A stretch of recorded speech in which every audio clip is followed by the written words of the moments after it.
સુરતમાં 1100 થેલેસેમિયાગ્રસ્ત બાળકો માટે પોલીસ રક્તદાન કેમ્પનું આયોજન કરે છે.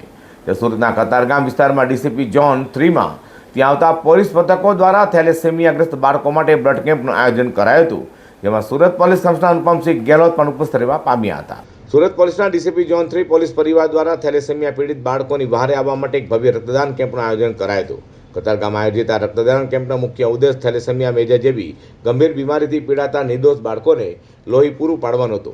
થેલેસેમિયાગ્રસ્ત બાળકોને જીવવા માટે દર 15-20 દિવસે નવું લોહી ચડાવવું પડતું હોય છે અને ઉનાળા જેવી ઋતુમાં જ્યારે બ્લડ બેંકોમાં લોહીની અછત સર્જાય છે ત્યાં પોલીસની આ પહેલ આશીર્વાદ સમાન સાબિત થઈ છે.